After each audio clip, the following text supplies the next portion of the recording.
भैया राम राम। राम राम। मैं कैलाश पाटीदार आशा संस्था नागदा से आया हूँ। आप अपना परिचय देंगे? मेरा नाम सुरेश चंद अन्ना है, ग्राम बरखड़ा नजीक का रहने वाला हूँ और मैं आशा संस्था द्वारा चलाया जा रहे एफएफएस का फार्म का मैं लीडर हूँ। हाँ तो सुरेश जी, आज आपने बताया कि आप जो आशा संस्था के द्वारा जो एफएफएस कार्यक्रम चलाया जा रहा है उसके लीड फार्मर हो, तो आज आप हमें क्या बताने जा रहे हो? भैया मैं आपको आज जो आशा संस्था द्वारा जो कृषि प्रशिक्षण स्कूल चलाया जा रहा है उसके बारे में बता रहा हूँ। हाँ तो भैया ये बताओ कि जो आशा संस्था द्वारा जो ये कार्यक्रम चलाया जा रहा है कृषक प्रक्षेत्र पाठशाला, तो ये क्या है? भैया ये कृषि और जो इससे जुड़े हुए धंधों के बारे में जानने की विधि है। अच्छा अच्छा। हाँ तो सुरेश जी, आपने बताया कि एक कृषि तथा इससे जुड़े हुए व्यवसाय की जानकारी प्राप्त करने की विधि है, तो हम इससे क्या क्या सीखते हैं? और इससे हम उत्पादन तकनीक का हम प्रशिक्षण करते हैं तथा हम इससे किस तरह से इस पर उत्पादन बढ़ाया जा सकता है यह भी सीखते हैं हम, और हम नई तकनीक को अपनाते हैं। हाँ तो सुरेश जी ये बताइए कि आपने बताया कि हम इससे नई नई तकनीक सीखते हैं, पर एफएफएस कैसे बनते हैं ये बताओगे आप? सबसे पहले यहाँ हमारे कृषि अधिकारी द्वारा गाँवों का चयन किया जाता है और जो जानकारी होती है उसको इकट्ठा की जाती है और उसके बाद किसानों के साथ मिलकर एक बैठक की जाती है। हाँ तो सूरज जी, आपने बताया कि सबसे पहले कृषि अधिकारी द्वारा गांव का चयन किया जाता है, फिर गांव की सारी इकट्ठी जानकारी इकट्ठी की जाती है, उसके बाद फिर किसानों की एक बैठक बुलाई जाती है, उसके बाद फिर क्या किया जाता है?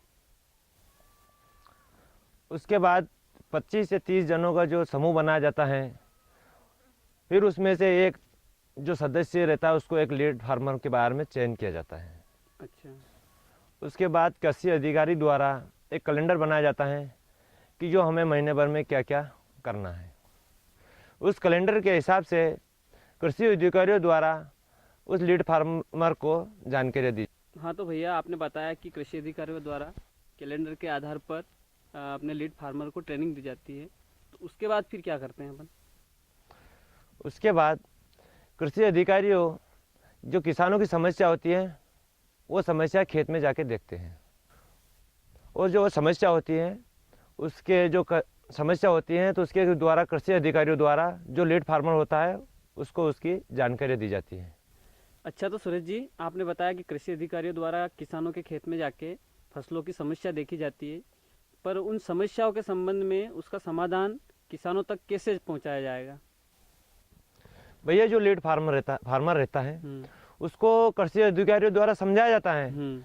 उसके बाद जो लीड फार्मर रहता है वह किसानों के खेत में जाके उसको समझाता है और उसका उपयोग करने की विधि बताता है। जो भी समस्या रहती है उनका समाधान करता है उसका। अच्छा तो इस कार्यक्रम का नाम कृषक प्रक्षेत्र पाठशाला क्यों है? हम इसको किसान प्रशिक्षण स्कूल इसलिए कहते हैं कि इसमें किसान के खेत में जाकर उनको सिखाया जाता है। अच्छा। हाँ तो सूरज जी, आपने बताया कि कृषक प्रक्षेत्र पाठशाला जो है इसमें किसानों के खेत में जाकर उनको समझाया जाता है, उनकी समस्याओं का समाधान किया जाता है, तो इसके क्या क्या लाभ हैं? इससे सबसे पहला लाभ यह है कि जो किसानों को अपने खेत पे ही नई नई तकनीकी का जानकारियाँ मिल जाती हैं और इससे जानकारियाँ बताने से ही नहीं होता है, इससे कुछ करके ही सिखाना पड़ता है। सबसे बड़ी बात यह है कि सब किसानों की भागीदारी होती है।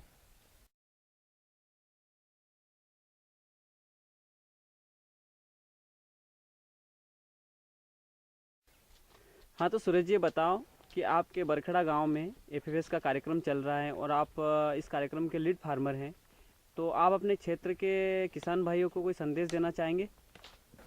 मैं किसान भाइयों को यही संदेश देना चाहता हूँ कि समूह में सीखना और कुछ करके सीखना यही एक सबसे अच्छी बड़ी विधि है। अच्छा तो सूरज जी, आपने एफएफएस के बारे में हमें अच्छी अच्छी जानकारी दी और आपका अपना बहुमूल्य समय हमें दिया, इसके लिए आपको आशा संस्था नागदा की ओर से बहुत बहुत धन्यवाद। आपको भी बहुत बहुत धन्यवाद।